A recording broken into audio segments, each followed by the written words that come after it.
الله أكبر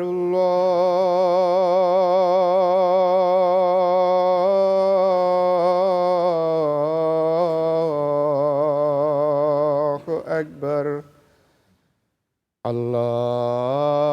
الله أكبر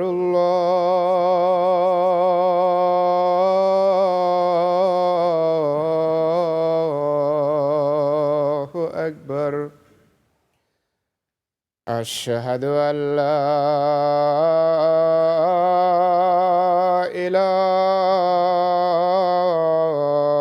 إله إلا الله أشهد أن لا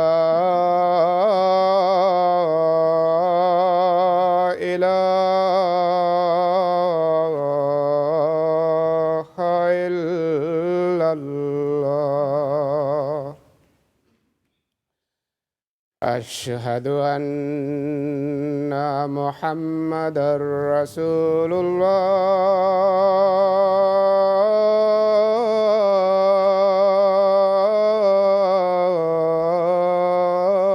الله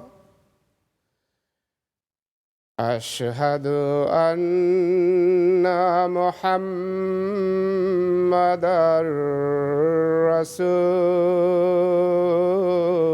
رسول الله حي على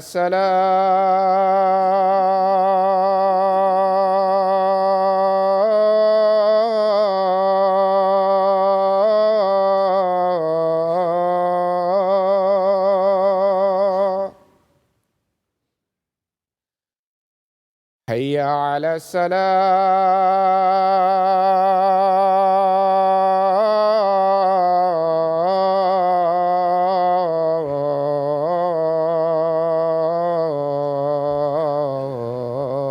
الصلاة حي على الفلاح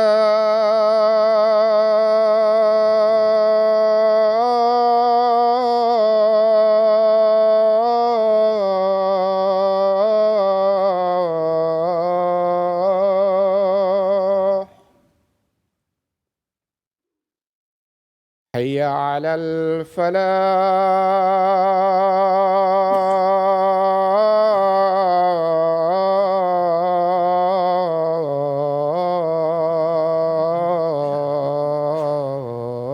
الفلاح الله أكبر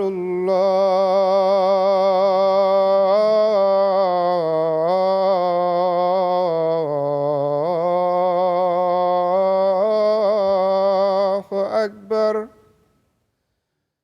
لا إله إلا الله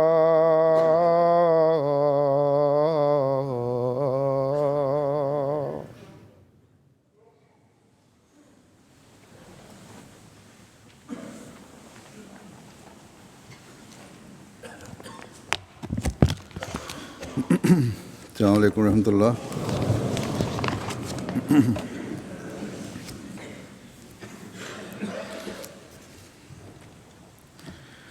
أشهد أن لا إله إلا الله وحده لا شريك له وأشهد أن محمدًا عبده ورسوله أما بعد فأعوذ بالله من الشيطان الرجيم بسم الله الرحمن الرحيم الحمد لله رب العالمين الرحمن الرحيم مالك يوم الدين إياك نعبد وإياك نستعين اهدنا الصراط المستقيم صراط الذين أنعمت عليهم غير المغضوب عليهم ولا الضالين قل تعالوا واتل ما حرم ربكم عليكم ألا تشركوا به شيئا وبالوالدين إحسانا ألا تشركوا به شيئا وبالوالدين إحسانا ولا تقتلوا أولادكم من إملاق نحن نرزقكم وإياهم ولا تقربوا الفواحش ما ظهر منها وما بطن ولا تقتلوا النفس التي حرم الله إلا بالحق ذلكم وصاكم به لعلكم تعقلون ولا تقربوا مال اليتيم إلا بالتي هي أحسن حتى يبلغ أشده وأوفوا الكيل والميزان بالقسط لا نكلف نفسا إلا وسعها وإذا قلتم فعدلوا ولو كان ذا قربى وبعهد الله أوفوا ذلكم وصاكم به لعلكم تذكرون وأن هذا صراطي مستقيما فاتبعوه ولا تتبعوا السبل فتفرق بكم عن سبيله ذلكم وصاكم به لعلكم تتقون. یہ سورۃ انعام کی آیات ہیں 152 سے 153 154 تک. ترجمہ ان کا یہ ہے کہ تو کہہ دے آؤ میں پڑھ کر سناؤں جو تمہارے رب نے تم پر حرام کر دیا ہے، یعنی یہ کہ کسی چیز کو اس کا شریک نہ ٹھہراؤ، اور لازم کر دیا ہے کہ والدین کے ساتھ احسان سے پیش آؤ، اور رزق کی تنگی کے خوف سے اپنی اولاد کو قتل نہ کرو. ہم ہی تمہیں رزق دیتے ہیں اور ان کو بھی، اور تم بے حیائیوں کے جو ان میں ظاہر ہوں اور جو اندر چھپی ہوئی ہوں دونوں کے قریب نہ پھٹکو، اور کسی جان کو قتل نہ کرو جسے اللہ نے حرام قرار دیا ہو مگر حق کے ساتھ. یہی ہے جس کی وہ تمہیں سخت تاکید کرتا ہے تاکہ تم عقل کرو. اور سوائے ایسے طریق کے جو بہت اچھا ہو، یتیم کے مال کے قریب نہ جاؤ یہاں تک کہ وہ اپنی بلوغت کی عمر کو پہنچ جائے، اور ماپ اور تول انصاف کے ساتھ پورے کیا کرو. ہم کسی جان پر اس کی وسعت سے بڑھ کر ذمہ داری نہیں ڈالتے، اور جب بھی تم کوئی بات کرو تو عدل سے کام لو، خواہ کوئی قریبی ہی کیوں نہ ہو.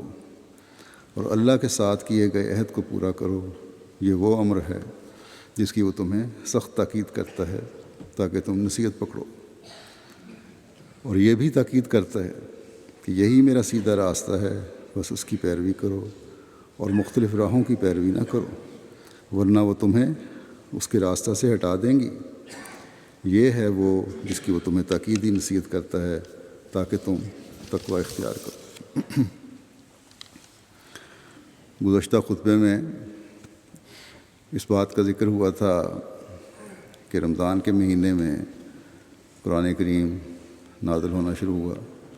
اس لحاظ سے قرآن کریم کا اور رمضان کے مہینے کا ایک خاص تعلق ہے، لیکن اس تعلق کا فائدہ تبھی ہے جب ہم رمضان کے مہینے میں قرآن کریم کی تلاوت کے ساتھ اس کے احکامات پر غور کریں اور ان کو اپنی زندگیوں کا حصہ بنانے کی کوشش کریں، ورنہ جس مقصد کے لیے قرآن کریم نازل ہوا وہ مقصد پورا نہیں ہوتا۔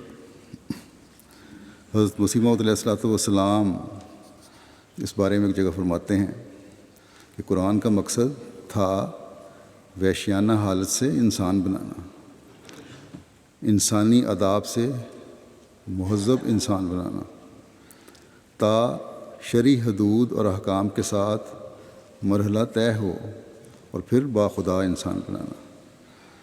پھر آپ فرماتے ہیں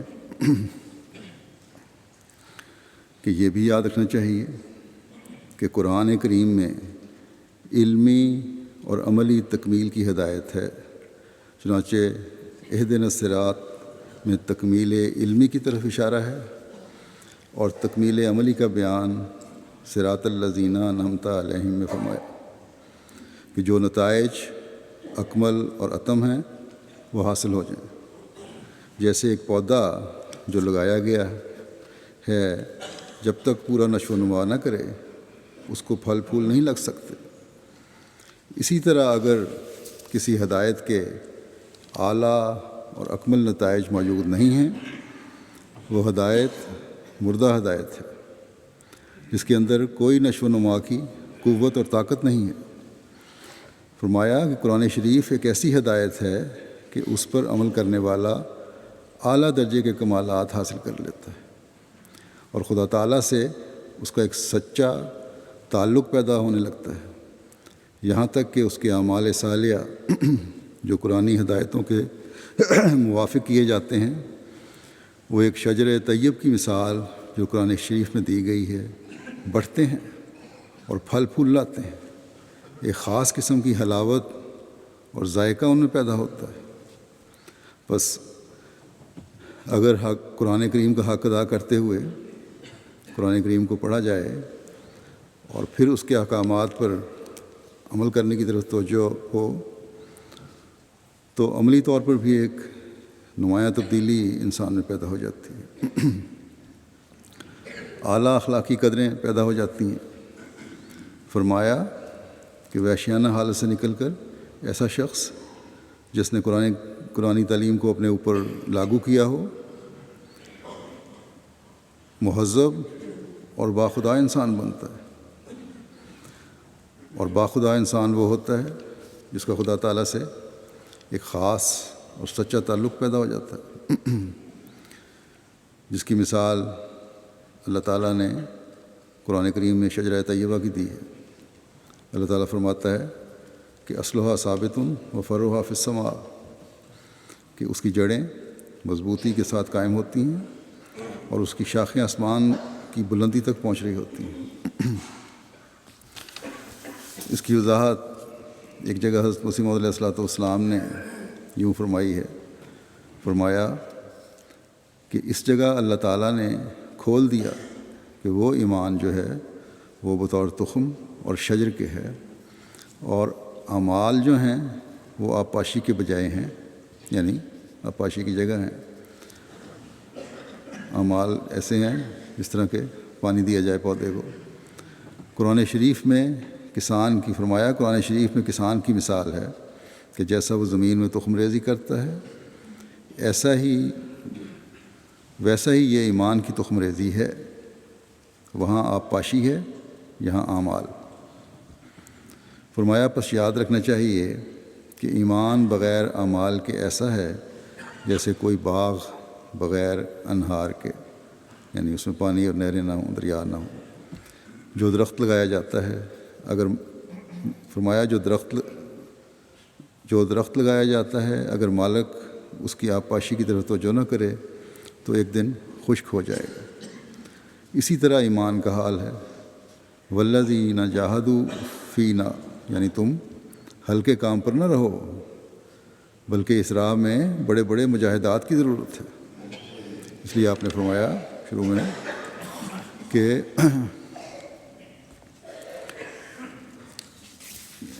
تمہارا قرآن شریف جو ہے اس پر جو تمہیں بنانا چاہتا ہے وہ اس وقت بن سکتے ہو جب شرعی حدود جو لگائی ہیں، قرآن کریم جو احکامات دیے ہیں، ان کو مرحلہ وار اپنے اوپر لاگو کرو۔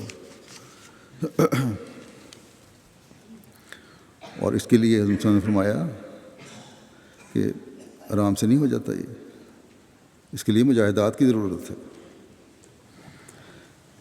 بس جیسا کہ میں پہلے بھی ذکر کر آیا ہوں، رمضان شریف کا مہینہ یا قرآن کریم کا اس مہینے میں نزول کا اس صورت میں فائدہ ہمیں ہو سکتا ہے یا ہمیں فائدہ دے گا جب ہم اس کے احکامات کو اپنے اعمال کا حصہ بنائیں گے، اس کے مطابق اپنی زندگیوں کو ڈھالیں گے، اس راستے میں مجاہدہ کریں گے، اپنے آپ کو تکلیف میں بھی ڈال کر ان پر عمل کرنے کی کوشش کریں گے۔ تبھی ہم خدا تعالیٰ سے تعلق پیدا کر سکتے ہیں، تبھی ہم قرآن کریم کے نازل ہونے کے مقصد کو سمجھنے والے ہو سکتے ہیں۔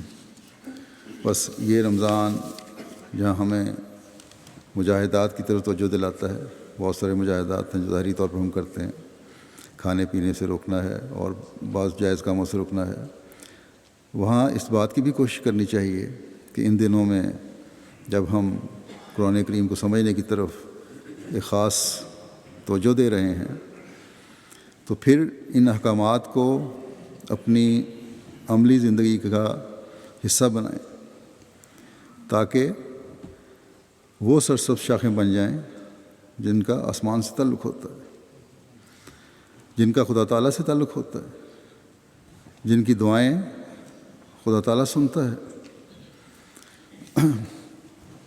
اپنے ایمان کی جڑیں مضبوط کریں، اپنے اعمال کو وہ سرسبز شاخیں بنائیں جو آسمان تک پہنچتی ہیں تاکہ ہماری دعائیں بھی خدا تعالیٰ کے ہاں مقبول ہوتی چلی جائیں۔ یہ آیات جو میں نے تلاوت کی ہیں، ان میں بھی خدا تعالیٰ نے چند باتوں کی طرف، چند احکامات کی طرف توجہ دلائی ہے۔ ان احکامات میں سے چند احکامات ان 2-3 آیات میں بیان ہوئے ہیں جو خدا تعالیٰ کا قرب دلانے والے ہیں،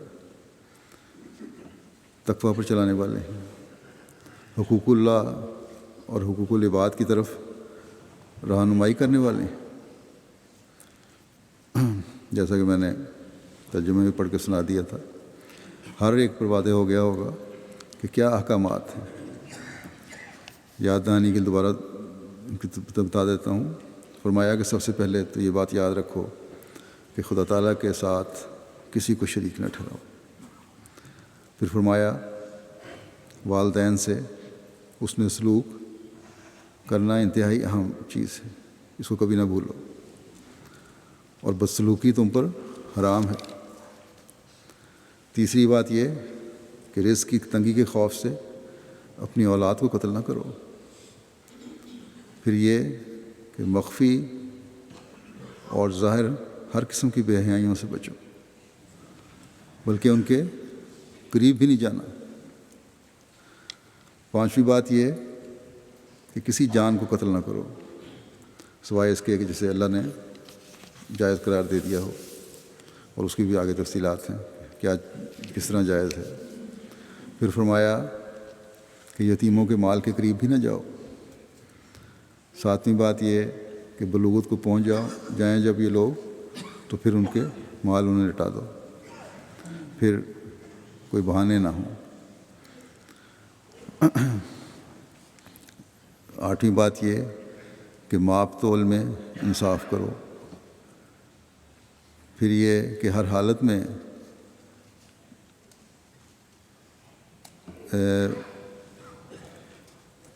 عدل سے کام لو، کوئی عزیز داری، کوئی قرابت داری تمہیں عدل سے نہ روکے، انصاف سے نہ روکے۔ دسویں بات یہ کہ اپنے عہدوں کو پورا کرو، جو عہد تم نے کیے ہیں ان کو پورا کرو۔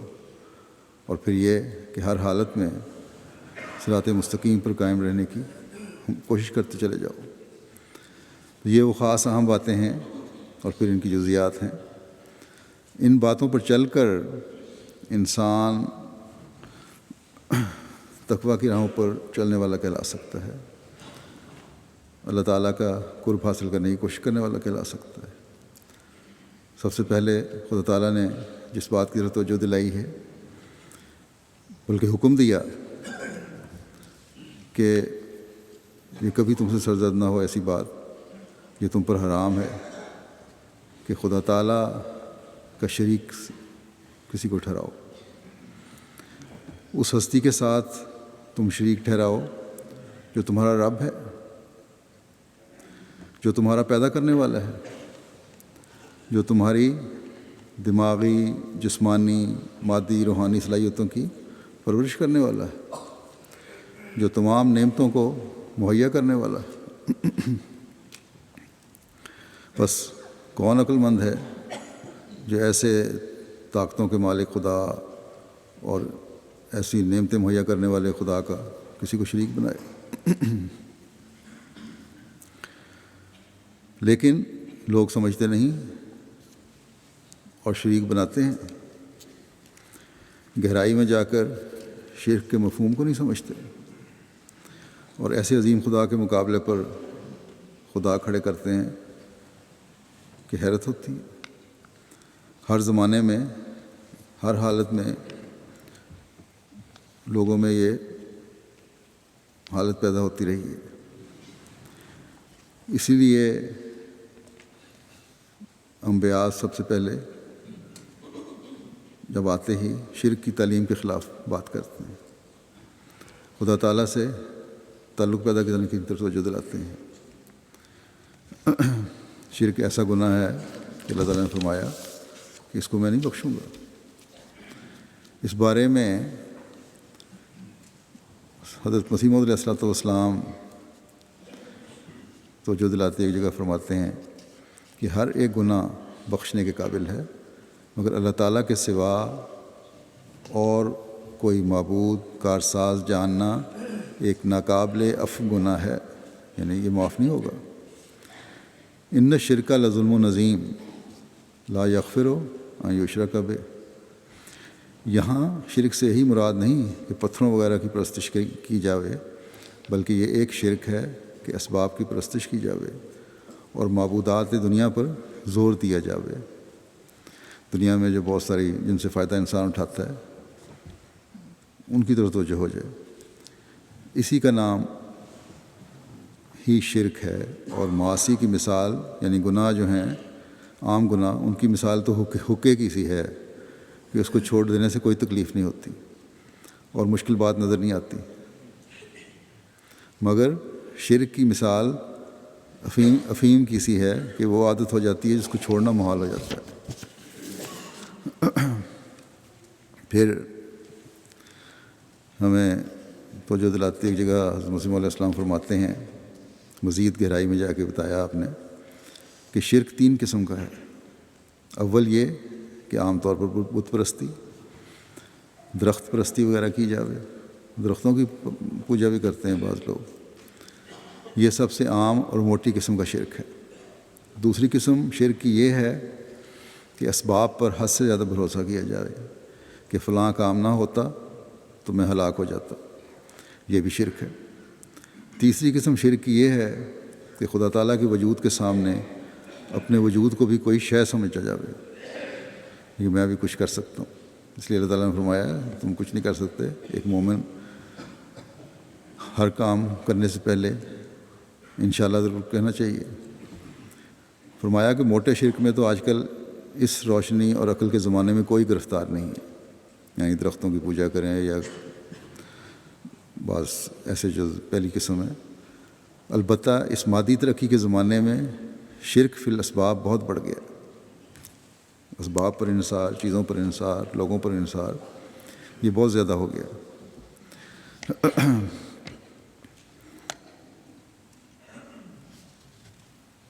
اس اسباب میں جیسا کہ میں نے کہا لوگوں پر بھی انحصار ہے، دولت پر اور سامان پر انحصار ہے، اپنے جہاں کام کر رہے ہیں ان کے مالکوں پر انحصار ہے. بعض خوشامد کر رہے ہوتے ہیں افسروں کی اپنے. جب یہ حالت ہو جائے کہ اسباب پر یا کسی ذات پر ضرورت سے زیادہ انحصار ہو جائے تو پھر انسان اس مقصد کو بھول جاتا ہے جو اس کی پیدائش کا مقصد ہے. حضرت مسیح موعود علیہ السلام فرماتے ہیں کہ جب انتہا آ جاتا ہے کسی کا وجود ضروری سمجھا جائے تو وہ معبود ہو جاتا ہے. پھر جب ایک شخص سمجھے کہ اس کے بغیر میرا گزارا ہی نہیں ہے تو پھر وہ خدا کے مقابلے پر آ جاتا ہے. پھر ایسی چیز بن جاتا ہے جس کی عبادت کی جاتی ہے، اس کے ساتھ تعلق بھی عبادت بن جاتا ہے. اور عبادت کے لائق صرف خدا تعالیٰ کی ذات ہے. اللہ تعالیٰ فرماتا ہے کہ وما خلقت الجن والانس الا لیعبدون، یعنی جن و انسان کی پیدائش کی غرض عبادت ہے. اور عبادت کیا ہے؟ حضرت مسیح موعود علیہ السلام اس بارے میں فرماتے ہیں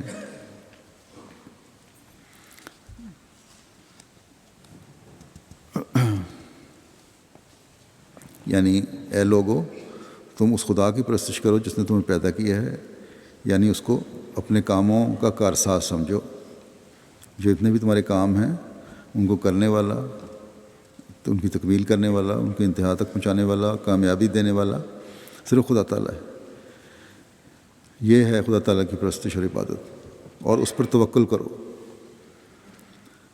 پھر فرمایا یعنی اے لوگو اس خدا کی پرستش کرو جس نے تم کو پیدا کیا. عبادت کے لائق وہی ہے جس نے تم کو پیدا کیا، یعنی زندہ رہنے والا وہی ہے، اسی سے دل لگاؤ. باقی خدا جو ہیں، باقی معبود جو ہیں دنیا کے، انہوں نے ختم ہو جانا ہے. زندہ رہنے والی ذات صرف خدا تعالیٰ کی ہے، اس لیے اسی سے دل لگاؤ. فرماتے ہیں کہ پس ایمانداری تو یہی ہے کہ خدا سے خاص تعلق رکھا جائے اور دوسری سب چیزوں کو اس کے مقابلے میں ہیچ سمجھا جائے. اور جو شخص اولاد کو یا والدین کو یا کسی اور چیز کو ایسا عزیز رکھے کہ ہر وقت انہی کا فکر رہے تو وہ بھی ایک بت پرستی ہے. بت پرستی کی یہی تو معنی نہیں کہ ہندوؤں کی طرح بت لے کر بیٹھ جائے اور اس کے آگے سجدہ کرے. حد سے زیادہ پیار محبت بھی عبادت ہی ہوتی ہے. پھر آپ فرماتے ہیں کہ اے لوگو تم اس خدائے واحد لا شریک کی پرستش کرو جس نے تم کو اور تمہارے باپ دادوں کو پیدا کیا. چاہیے کہ تم اس قادر و توانا سے ڈرو جس نے زمین کو تمہارے لیے بچھونا اور آسمان کو تمہارے لیے چھت بنایا اور آسمان سے پانی اتار کر طرح طرح کے رزق مہیا تمہارے لیے طرح طرح کے رزق تمہارے لیے پھلوں میں سے پیدا کیے. سو تم دیدہ و دانستہ انہی چیزوں کو خدا کا شریک مت ٹھہراؤ جو تمہارے فائدے کے لیے بنائی گئی ہیں. پھر آپ فرماتے ہیں عبادت کی حقیقت بیان فرماتے ہوئے کہ انسان کی پیدائش کی علت غائی یہی عبادت ہے. یعنی پیدائش کا مقصد عبادت ہے، جیسا کہ پہلے آیت آ چکی ہے. فرماتے ہیں کہ عبادت اصل میں اس کو کہتے ہیں کہ انسان ہر قسم کی قساوت کجی کو دور کر کے دل کی زمین کو ایسا صاف بنا دے جیسے زمیندار زمین کو صاف کرتا ہے. عرب کہتے ہیں مورن محبت، جیسے سرما کو باریک کر کے آنکھوں میں ڈالنے کے قابل بنا لیتے ہیں. اسی طرح جب دل کی زمین میں کوئی کنکر پتھر ناہمواری نہ رہے اور ایسی صاف ہو کہ گویا روح ہی روح ہو، اسی کا نام عبادت ہے. چنانچہ اگر یہ درستی اور صفائی آئینے کی جاوے تو اس میں شکل نظر آ جاتی ہے، اور اگر زمین کی جاوے تو اس میں انواع و اقسام کے پھل پیدا ہو جاتے ہیں۔ بس انسان جو عبادت کے لیے پیدا کیا گیا ہے، اگر دل صاف کرے اور اس میں کسی قسم کی کجی اور ناہمواری، کنکر پتھر نہ رہنے دے، تو اس میں خدا نظر آئے گا۔ میں پھر کہتا ہوں کہ اللہ تعالیٰ کی محبت کے درخت اس میں پیدا ہو کر نشو و نما پائیں گے۔ اگر دل صاف ہو جائے، خالصتاً خدا تعالیٰ کی خاطر سب کچھ کرنے لگ جاؤ، اسی کو سب کچھ سمجھو، اسی پر انحصار کرو، تو پھر اس میں خدا نظر آتا ہے، اور اس میں پھر خدا تعالیٰ کی محبت کے درخت نشو و نما پائیں گے، اور وہ اسمار شیریں و طیب ان میں لگیں گے جو اکلھا دائم ان کے مصداق ہوں گے۔ پھر دوسری جگہ آپ نے اس کی یوں وضاحت فرمائی کہ حضرت عزت کے سامنے دائمی حضور کے ساتھ کھڑا ہونا بجوز محبت ذاتیہ کے ممکن نہیں، کہ اللہ تعالیٰ کے سامنے ایک خاص حالت میں عاجزی اور انکساری سے کھڑا اسی وقت انسان ہو سکتا ہے جب اللہ تعالیٰ سے ایک خاص ذاتی تعلق اور محبت ہو، اس کے بغیر یہ ممکن نہیں ہے۔ اور محبت فرمایا، اور محبت سے مراد یک طرفہ محبت نہیں، بلکہ خالق اور مخلوق کی دونوں محبتیں مراد ہیں۔ جب انسان ایسی محبت کرتا ہے تو اللہ تعالیٰ کی طرف سے محبت کا جواب ملتا ہے۔ تا بجلی کی آگ کی طرح جو مرنے والے انسان پر گرتی ہے اور جو اس وقت اس انسان کے اندر سے نکلتی ہے، بشریت کی کمزوریوں کو جلا دیں اور دونوں مل کر تمام روحانی وجود پر قبضہ کر لیں۔ یعنی جب بجلی انسان پر گرتی ہے گرج چمک والی، تو وہ جل جاتا ہے، انسان خاک ہو جاتا ہے۔ اسی طرح یہ محبت جو ہے، ایسی محبت ہونی چاہیے، ایسی آگ ہونی چاہیے، ایسی تپش ہونی چاہیے۔ رمضان کا مہینے کی بھی ایک معنی تپش اور گرمی ہے، کہ جو انسانی کمزوریاں ہیں، بد عادتیں ہیں،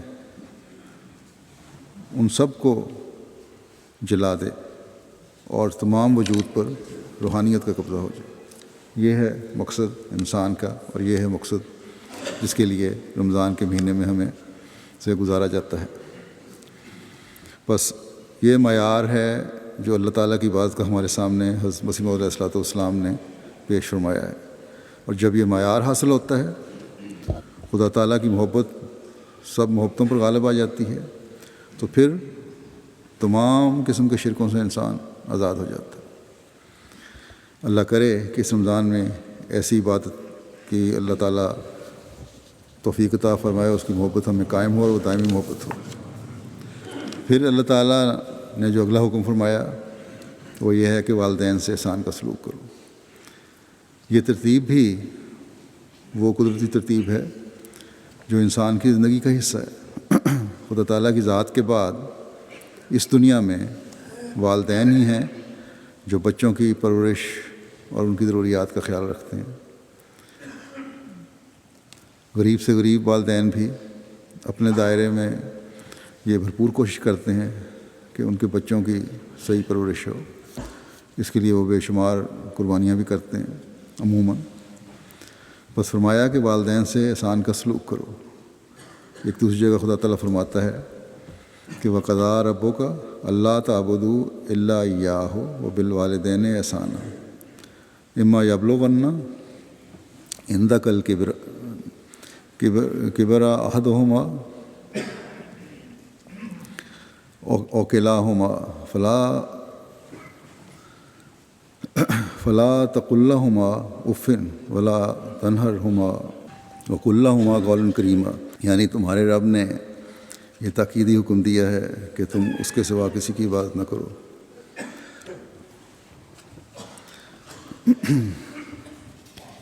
وَقُل لَّهُمَا قَوْلًا كَرِيمًا، یعنی تمہارے رب نے یہ تاکیدی حکم دیا ہے کہ تم اس کے سوا کسی کی عبادت نہ کرو، اور نیز یہ کہ اپنے ماں باپ سے اچھا سلوک کرو۔ اگر ان میں سے کسی ایک پر یا ان دونوں پر تیری زندگی میں بڑھاپا آ جائے تو انہیں ان کی کسی بات پر ناپسندی کا اظہار کرتے ہوئے اف تک نہ کہو، اور نہ انہیں جھڑکو، اور ان سے ہمیشہ نرمی سے بات کرو۔ بعض دفعہ شکایات آ جاتی ہیں جاہل بچوں کے ماں باپ کی طرف سے نہیں، بلکہ پڑھے لکھے اور سلجھے ہوئے بچوں کے ماں باپ کی طرف سے، کہ بچے ناخلف ہیں، نہ صرف یہ کہ حق ادا نہیں کرتے بلکہ ظلم کرتے ہیں۔ بعض بہنیں اپنے بھائیوں کے متعلق لکھتی ہیں کہ ماں باپ پر ہاتھ اٹھا لینے سے بھی نہیں چکتے، خاص طور پر ماں باپ سے بدتمیزی ہوتی ہے جب ایسے معاملات آئیں جہاں جائیداد کا معاملہ ہو۔ والدین کی زندگی میں بچوں کو جب جائیداد کی طرف توجہ پیدا ہو جائے ماں باپ کی، اس وقت کی بدتمیزیاں بھی شروع ہوتی ہیں، اور جب والدین اپنے بچوں کو جائیداد دے دیتے ہیں تو پھر ان سے اور سختیاں شروع ہو جاتی ہیں، اور وہی والدین جو جائیداد کے مالک ہوتے ہیں، بعض ایسے بچے بھی ہیں ان کو دینے، اور یہ مثالیں ایسی موجود ہیں ہمارے اندر بھی کہ جب پھر والدین دربدر ہو جاتے ہیں۔ یہاں بھی، اس ملک میں بھی، آزادی کے نام پر وہ بچے جو نوجوانی میں قدم رکھ رہے ہیں وہ بدتمیزی میں بڑھتے چلے جاتے ہیں۔ یہ تعلیم جو ماں باپ کا احترام نہیں سکھاتی، کیونکہ یہاں عموماً یہ کہا جاتا ہے کہ بچے آزاد ہیں ایک عمر کو پہنچ کے،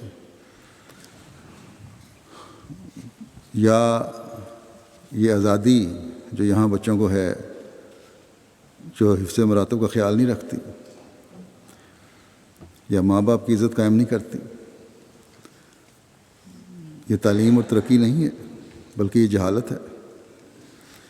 اسلام کی تعلیم یہ ہے جو خوبصورت تعلیم ہے کہ ماں باپ سے احسان کا سلوک کرو، ان کی عزت کرو، ان کو اف تک نہ کہو۔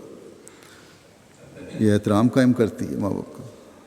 ماں باپ کے احسانوں کا بدلہ احسان سے اتارنے کی تعلیم دیتی ہے، اور احسان کا مطلب یہ ہے کہ ایسا عمل کرو جو بہترین ہو، ورنہ ماں باپ کا احسان کا بدلہ تو حضرت صلی اللہ علیہ وسلم نے فرمایا کہ تم اتار ہی نہیں سکتے۔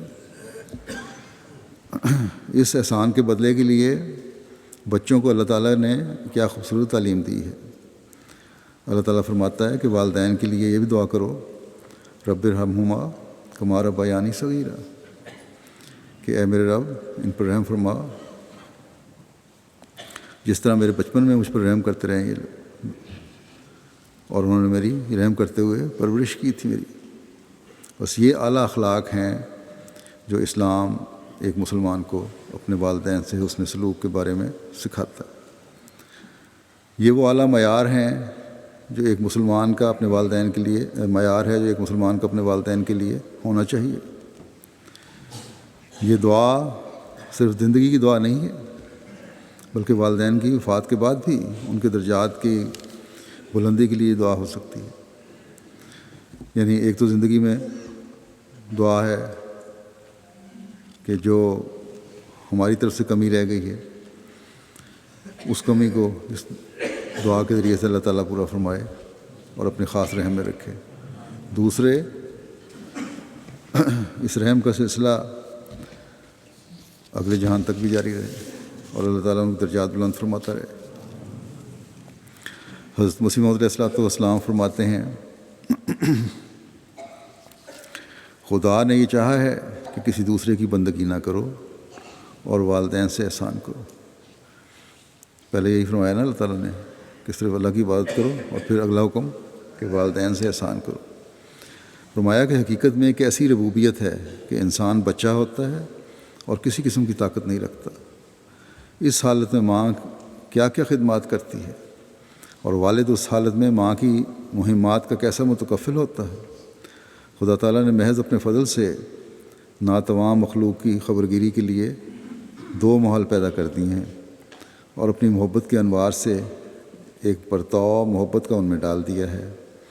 مگر یاد رکھنا چاہیے کہ ماں باپ کی محبت عارضی ہے اور خدا تعالیٰ کی محبت حقیقی ہے۔ یہاں فرق بہرحال پیدا ہے، اور جب تک قلوب میں اللہ تعالیٰ کی طرف سے اس کا القاء نہ ہو، کوئی فرد بشر، خواہ دوست ہو یا کوئی برابر درجے کا ہو یا کوئی حاکم ہو، کسی سے محبت نہیں کر سکتا۔ اور یہ خدا کی کمال ربوبیت کا راز ہے کہ ماں باپ بچوں سے ایسی محبت کرتے ہیں کہ ان کے تکفل میں ہر قسم کے دکھ شرح صدر سے اٹھاتے ہیں یہاں تک کہ ان کی زندگی کے لیے مرنے سے بھی دریغ نہیں کرتے، یعنی ان کی پرورش کے لیے ہر قسم کی تکلیف برداشت کرتے ہیں۔ پھر آپ نے فرمایا فلا تقل لہما اف ولا تنہرہما وقل لہما قولا کریما، یعنی اپنے والدین کو بیزاری کا کلمہ مت کہو اور ایسی باتیں ان سے نہ کر جن میں ان کی بزرگی کا لحاظ نہ ہو۔ اس آیت کے مخاطب تو آن حضرت صلی اللہ علیہ وسلم ہیں، لیکن دراصل مرجع کلام امت کی طرف ہے، یعنی گو آن صلی اللہ مخاطب کیا گیا ہے لیکن اصل میں امت مخاطب ہے، کیونکہ آن حضرت صلی اللہ علیہ وسلم کے والد اور والدہ آپ کی خرد سالی میں فوت ہو چکے تھے۔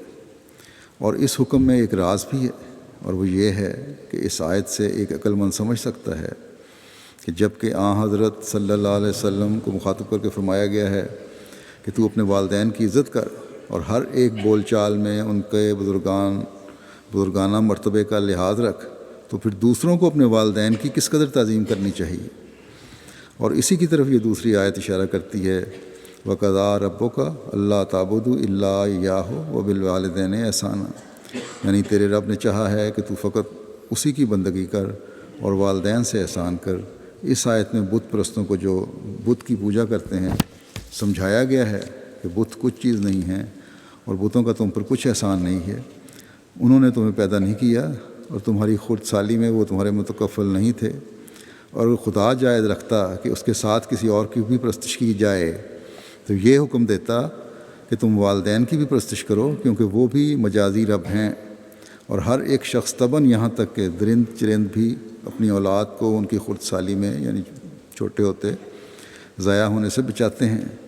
پس خدا کی ربوبیت کے بعد ان کی بھی ایک ربوبیت ہے، اور وہ جوش ربوبیت کا بھی خدا تعالیٰ کی طرف سے ہے، یعنی کہ وہ جو پالنے کا جوش ہے، بچوں کی طرف نگہداشت کا جوش ہے، بچوں سے محبت اور پیار ہے، وہ بھی اللہ تعالیٰ کی طرف دیا گیا ہے۔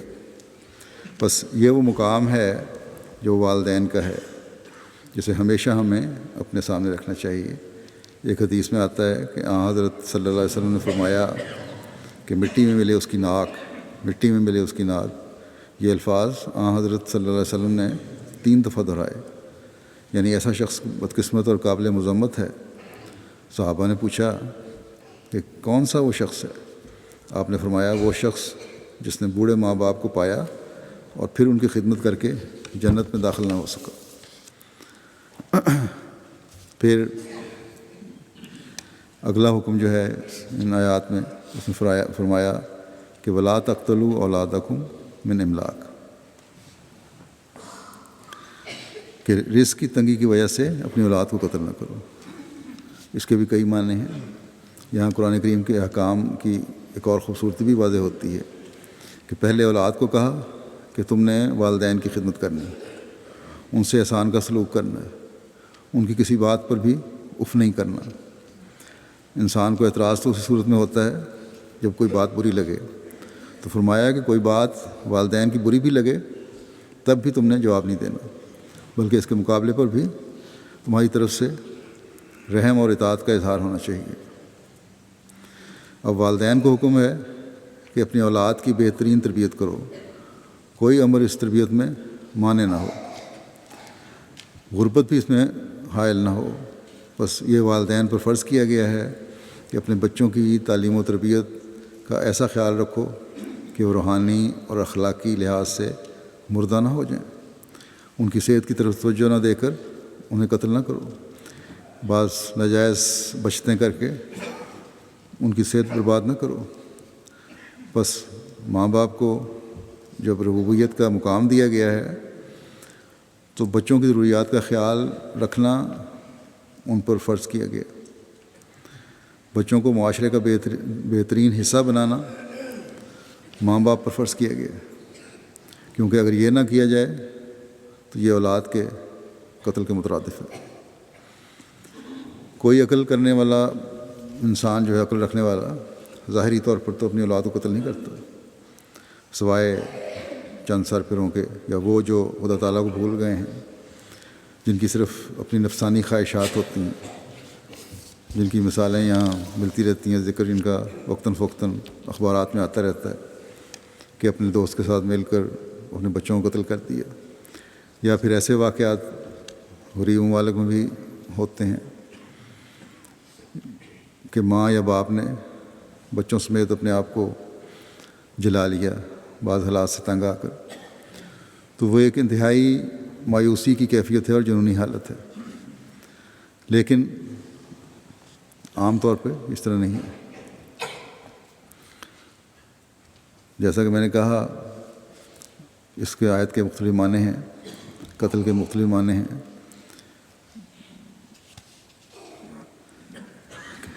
ایک معنی یہ بھی ہیں کہ اپنی اولاد کی اگر صحیح تربیت نہیں کر رہے، ان کی تعلیم پر توجہ نہیں ہے، تو بھی ان کا قتل کرنا ہے. بعض لوگ اپنے کاروبار کی مصروفیت کی وجہ سے اپنے بچوں پر توجہ نہیں دیتے، بھول جاتے ہیں انہیں، جس کی وجہ سے بچے بگڑ رہے ہوتے ہیں. اور یہ شکایات اب جماعت میں بھی پائی جاتی ہیں. مائیں شکایت کرتی ہیں کہ باپ باہر رہنے کی وجہ سے، کاموں میں مشغول رہنے کی وجہ سے، گھر پر نہ ہونے کی وجہ سے بچوں پر توجہ نہیں دیتے اور بچے بگڑتے جا رہے ہیں. خاص طور پر جب بچے ٹین ایج میں آتے ہیں، جوانی میں قدم رکھ رہے ہوتے ہیں، تو انہیں باپ کی توجہ اور دوستی کی ضرورت ہے. پہلے کئی دفعہ اس طرف توجہ دلا چکا ہوں میں. ورنہ باہر کے ماحول میں وہ غلط قسم کی باتیں سیکھ کے آتے ہیں، اور یہ بچوں کا اخلاقی قتل ہے. باپ بے شک 100 تعویلیں پیش کریں کہ ہم بچوں کے لیے کر رہے ہیں جو کچھ کر رہے ہیں، لیکن اس کمائی کا کیا فائدہ، اس دولت کا کیا فائدہ جو بچوں کی تربیت خراب کر رہی ہے. اور پھر اگر یہ دولت چھوڑ بھی جائیں تو پھر کیا پتہ ہے بچے اسے سنبھال بھی سکیں گے کہ نہیں. دولت بھی ختم ہو جائے گی اور بچے بھی. پھر اس کی صورت یہ بھی ہے ایک، اور یہ مغربی ممالک میں بھی پھیل رہی ہے، ہمارے جماعت میں بھی، کہ مائیں بھی کاموں پر چلی جاتی ہیں یا گھروں پر پوری توجہ نہیں دیتی، ادھر ادھر پھر رہی ہوتی ہیں کسی نہ کسی بہانے سے. عموماً کام ہی ہو رہے ہوتے ہیں کہ نوکریاں کر رہی ہیں. بچے اسکولوں سے گھر آتے ہیں تو انہیں سنبھالنے والا کوئی نہیں ہوتا. ماؤں کا بہانہ یہ ہوتا ہے کہ گھر کے اخراجات کے لیے کمائی کرتی ہیں، لیکن ایسی بھی ہیں بہت ساری تعداد میں جو اپنے اخراجات کے لیے یہ کمائی کر رہی ہوتی ہیں، اور جب تھکی ہوئی کام سے آتی ہیں تو بچوں پر توجہ نہیں دیتی. یوں بچے بعض دفعہ عدم توجہ کی وجہ سے، احساس کمتری کی وجہ سے ختم ہو رہے ہوتے ہیں. بے شک ایسی بیویاں اور مائیں بھی ہیں جن کے بارے میں اطلاعات ملتی رہتی ہیں، جن کے خامد نکمے ہیں اور خامدوں کی نکمے پن کی وجہ سے مجبور ہوتی ہیں کہ کام کریں. بس ایسے خامدوں کو اور ایسے باپوں کو بھی خوف خدا کرنا چاہیے کہ اپنے نکمے پن کی وجہ سے اپنی اولاد کے قتل کا موجب نہ بنے. پھر خامد اگر اپنی بیویوں کو مناسب خیال نہیں رکھ رہے تو یہ بھی ایک قتل ہے. حضرت مسلم موعود رضی اللہ عنہ نے اس کی ایک بڑی اچھی مثال دی ہے. فرمایا کہ حمل کے دوران اگر عورت کی خوراک کا خیال نہیں رکھا جا رہا تو اولاد بھی کمزور ہو رہی ہے، تو یہ بھی قتل ہے اولاد کا. پھر اس کا یہ بھی مطلب ہے کہ غربت کے خوف سے فیملی پلاننگ کرنا یا بچوں کی پیدائش کو روکنا. بچوں کی پیدائش کو صرف ماں کی صحت کی وجہ سے روکنا جائز ہے، یا بعض دفعہ ڈاکٹر بچے کی حالت کی وجہ سے یہ مشورہ دیتے ہیں اور مجبور کرتے ہیں اور بچہ ضائع کرنے کہتے ہیں، کیونکہ ماں کی صحت داؤ پر لگ جاتی ہے، اس لیے وہ جائز ہے بچے کو ضائع کرانا اس صورت میں، لیکن غربت کی وجہ سے نہیں. اللہ تعالیٰ فرماتا ہے کہ نحن نرزقکم و ایاہم، ہم تمہیں بھی رزق دیتے ہیں اور ان کو بھی۔ دوسری جگہ اللہ تعالیٰ نے فرمایا انا قتلہم کان خطأ کبیرا، کہ یہ قتل بہت بڑا جرم ہے۔ بس سچے مسلمان جو ہیں، پکے مسلمان جو ہیں، کبھی ایسی حرکتیں نہیں کرتے جو کبیرہ گناہ کی بات نہیں، بلکہ چھوٹے گناہوں سے بھی بچتے ہیں۔ بس ہمیں اس طرف خاص طور پر توجہ دینی چاہیے ان لوگوں کو کہ اپنے بچوں کی تربیت کی طرف خاص توجہ دیں، ان کو وقت دیں، ان کی پڑھائی کی طرف توجہ دیں، ان کو جماعت کے ساتھ جوڑنے کی طرف توجہ دیں، اپنے گھروں میں ایسے ماحول پیدا کریں کہ بچوں کی نیک تربیت ہو رہی ہو، بچے معاشرے کا ایک حصہ، اچھا حصہ بن کر ملک و قوم کی ترقی میں حصہ لینے والے بن سکیں۔ ان کی بہترین پرورش اور تعلیم کی ذمہ داری بہرحال والدین پر ہے۔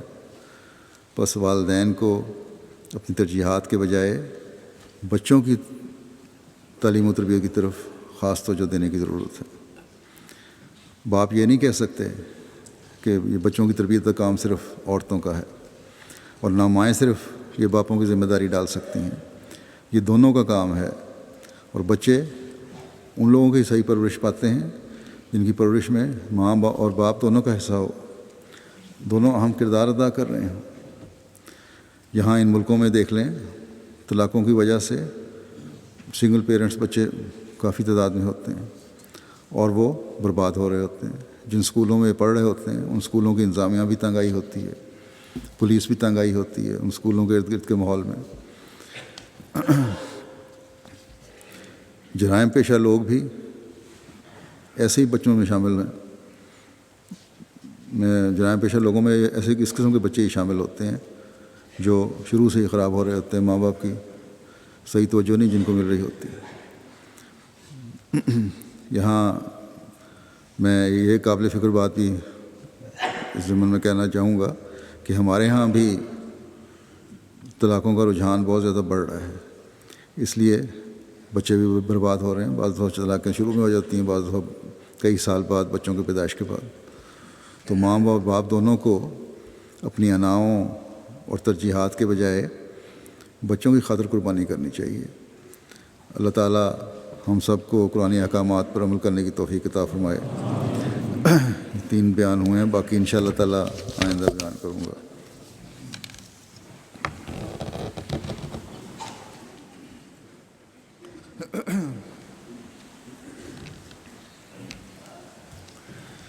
الحمد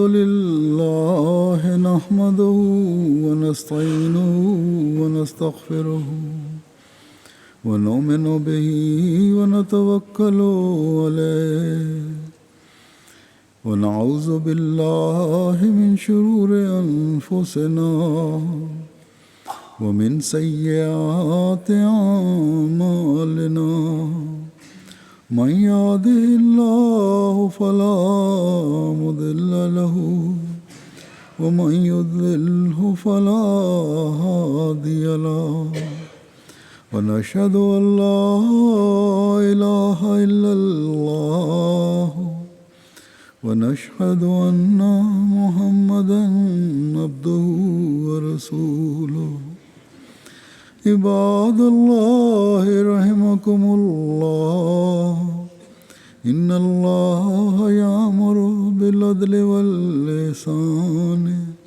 وإيتاء ذي القربى وينهى عن الفحشاء والمنكر والبغي يعظكم لعلكم تذكرون اذكروا الله يذكركم وادعوه يستجب لكم ولذكر الله أكبر